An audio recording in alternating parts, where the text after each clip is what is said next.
today, as successful as Noah's been this year, if it changes the approach sometimes when you guys get closer to the goal line instead of maybe a 4-down situation, maybe you look at it as 3-down because you know you're at least going to get some kind of points. For you as a quarterback, has that been different for you this year as opposed to last year, when, especially late in the year when there were some struggles there?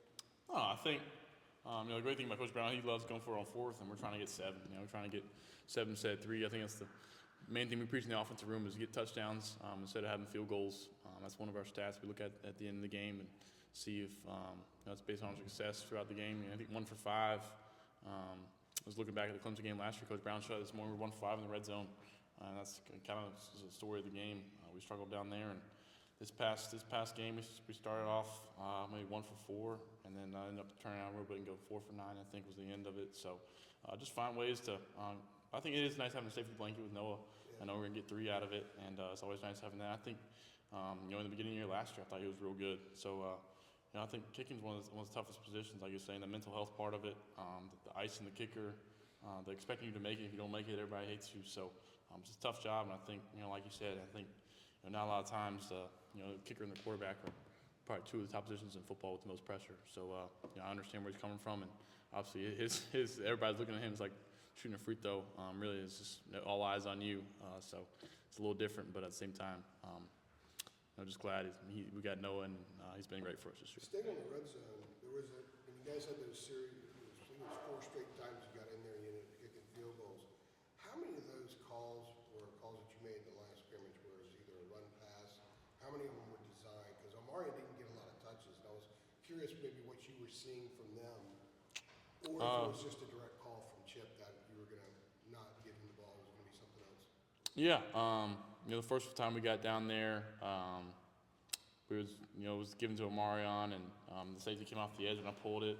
The second time, I feel like we got down to Big O that, and then the QB sneaks. I think obviously should try to get Big O, but at the same time I blame myself for not getting in there. I'm 6'5", almost 230. I feel like I got to be able to get a yard. Credit them up front, and at the same time they were nowhere and try to give it to Big O. The first one in overtime, I should have gave it to him. I pulled it and got sacked for TFL. It's just bad football. But at the same time, the last one, I checked to a quarterback run, and him leading me up the middle and help score in overtime. So it was give and take. Obviously trying to get 28, and I think me adding an extra hat with him adding to the run. I think kind of had me and him kind of balancing out, and obviously being on him, the way he's running the football. So I think it was tough call down there. Obviously you want to have the Big O. I feel like I want the ball in my hands down there. So I feel like a lot of people were getting mad. We're not giving Big O the ball. I think he's just getting beat up. It's a long game. I think he played 91 snaps on Saturday. So but at the same time, he's top rusher in the country. So I see where y'all come from. I'm just glad 28's on our team. He's a great player, and I know I'm sure he's in the training room, but he brings it every week. He's the man. That's all I can say. Yeah, I think it was. I think he had 8 catches. Yeah, he catches it great. I told y'all he catches it great, and makes a miss. Even the little ankle tackles, you see him. He's dodging those better, and I told him to try to add the hurdle. I think he did that maybe once last week. So he's getting it. Yeah, he's getting his head. His vision's getting there, and I'm just proud of that kid just coming up and showing, and drinking 3 protein shakes a day, and just working. So. What was the best part when you look back on it? What was the best part of the celebration the other night? Obviously, they're chanting 1 more year, and but like now you've had 2 days removed from it or 3 days removed from it. Like, what do you think was just the best part, the most fun part? Yeah, I think the best part of it is kind of relief after the 2-point conversion and just celebrating with the teammates for the split second. I remember hugging Corey, hugging some of the other guys up front. I think Maye caught said along the way, and then just getting stormed the field, and I think kind of that last kind of relief of defense making a stop at the 2-point kind of felt like the App State one, and I think anytime the crowd rushes the field, it's a good feeling and it's pretty cool, and you know what to do or what's happening. So just probably the combination of that probably for a minute or 2 where it started coming. The next thing you know, you see random people on the field. You mentioned Noah Roberts a minute ago. You've been in pressure situations before, but can you imagine just standing on the field doing a timeout, knowing the whole game comes down to whether you make a kick or not? Yeah, shoot.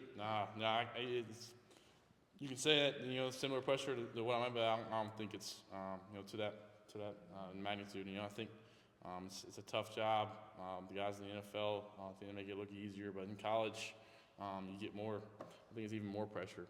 Because you got, I think the fans are a little more ruthless, and honestly, I think expect them to make it, but at the same time, those guys. You got 11 dudes come off the edge. I think Adam asked the question about the guys coming off the edge.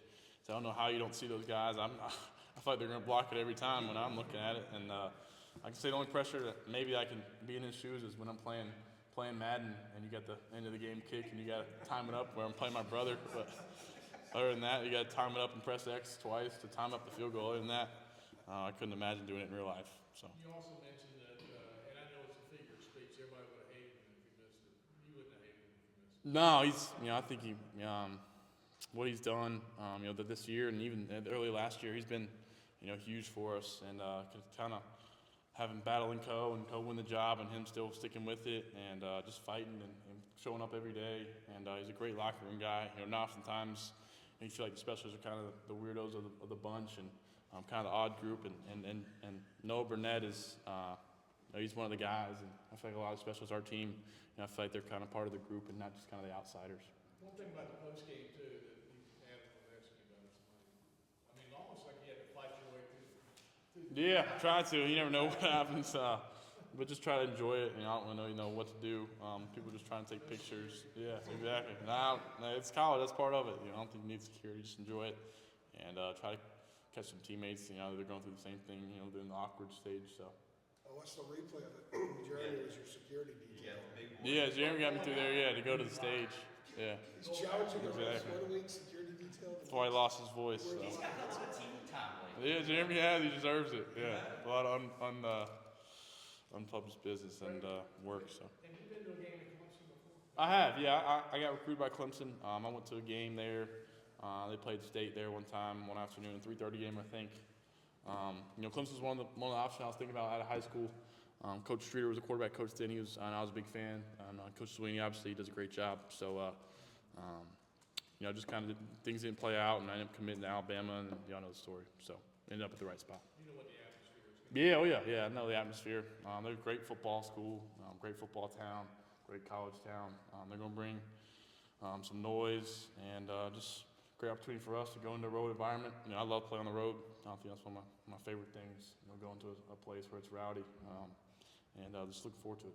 They got From that Clemson defense when you look at them this year compared to what you faced in the ACC championship game. Yeah, a lot of the same guys back. I think up front they lost a lot, but and Trenton in the linebacker core, he obviously went to the NFL, but I think same safeties, same corner. 54 is back, 0's back up front. So and the linebackers, and they're two good linebackers. They're a good linebacker duo, and they're well coached. They mix it up, and they do a little bit of eye, they'll do a little bear, 5 up, even. So they'll mix it up. They'll play us, challenge us in man coverage. So they do a good job, and we gotta have all hands on deck. And just like I said, looking forward to it, and it should be a challenge. Do you look at it as sort of like a get back for you because they kind of handled you all in the ACC championship? Yeah, I think obviously you're trying to put out a better game than we did last time. I still think I think we outrushed them in the ACC championship. I thought we threw it around good and moved the ball well. Just the red zone, was the story of the game. Ended up throwing the pick six. Just can't do the fumble turnovers. They won the turnover battle 3-0, and I fumbled one with Amarion out the drive. We were up 14-7. They ended up getting 7 out of that. So I think we really hurt ourselves. Nothing that they did. We were moving the ball well, and just gotta make some more plays down in the red zone. But I think we ran it. I threw for 250 plus or something, and we ran it for 130s. I think Coach said 135, 136 this morning. So it's a good defense. They're gonna make plays, and we're gonna have some adversity. Just got to be able to handle it and get ready to get back after it. Is there a specific area defensively where they're maybe at their strongest? Are they just so good on all 3 levels that it's about the Yeah, I think the best thing about them is how they mix up dudes up front. They bring in different guys that are all big-time recruits, great players. I think they had a few freshmen playing this year up front, and they mix it up. I think that's the best thing about it. They don't do the same thing. They're not a scripted team each week. They kind of shift their defense to based off who they're playing, and obviously I think it means something. It shifts how they want to play me. I'm not sure if they're going to play me similar to last year or mix it up. So just kind of have to see. Trick, obviously you've been, in quote unquote high hostile environments before, road games before, things like that. But what is unique, I guess, about preparation, knowing you're going to go into an environment like that, especially a team like Clemson that is as dominant as it's been? Yeah. Yeah, just different. We had crowd noise pumping this morning, Tuesday. Just being kind of adjusting to some of the different noise stuff. Just not being in the same rhythm. Sometimes the noise can throw you off. Adjust some snap counts maybe if we can't hear a clap. I feel like I got a pretty good clap. So, they always say, clap is, a decimal or a decibel that you can always hear, but sometimes that ain't right. But reminds me of Virginia Tech my freshman year. That's really the other loudest part I've ever been in. I think Sam mentioned that earlier this month too. So just just treat it like any other game, but at the same time be ready for those things that are able to throw you off. Yesterday, Matt mentioned probably 4 or 5 times the record that Clemson has at home since Dabo got there, 96-9. Wow. Has he mentioned that a lot to you guys as well, and just kind of your thoughts on embracing the challenge? Even though it's a tough place to play, tough place to win, and 96-9, that's impressive. Credit to Coach Sweeney, he does a great job. I was a fan of his coming out of high school, and he continues to do it every year. And people say they got it down here, and they're still making play, playing like Coach said, playing like a playoff team now. And I know we're gonna get their best shot, and it's gonna be a good ACC matchup. I think it's good for college football and good for us to go in there and try to make some noise. Do you think you all collectively as a team will look to treat these last 2 games as sort of your ACC championship game? I mean, I think the odds are super long if they're not already gone to get there. I'm not sure what all the tiebreakers are, but we've looked at it for a long time. Yeah. Would you look at it like that as Clemson? NC I think State? it's a great opportunity to end on a good note. I think last year that's all you think about, how poorly we ended. And Coach Brown's mentioned these 3 games. That's tough. We're playing, playing banged up and playing through injuries and playing 3 tough opponents. 3 great defenses too. 3 of the best defenses, probably the 3 best defenses in the ACC.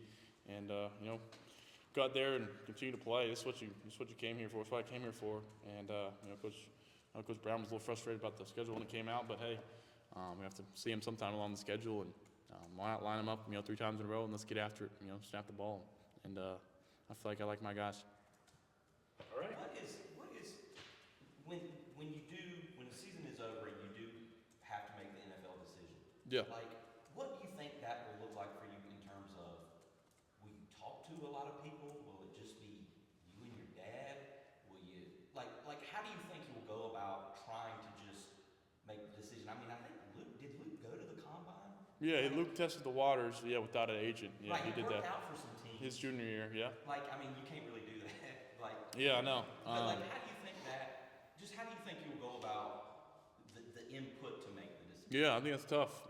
I think that's some decisions a little bit probably a month or 2 away that you have to make. But I think really my parents and my brothers are really the minds that matter the most, and just trust with my gut and what I think is right and what I think is best for me. I love this school and love this place, but at the same time, my dream is playing in the NFL and get there. So, listen, just down the road, got a lot left to play for here in college, but at the same time, just trust my family. Yeah, you got to make a business decision. You got to sort of separate business from. Exactly. Yeah. What would y'all do? If I was in this scenario, so kind of treat it like that. Yeah. All right. Thanks, man. Appreciate it, Greg. Greg, I'm kind of disappointed you won't ask me. He still could.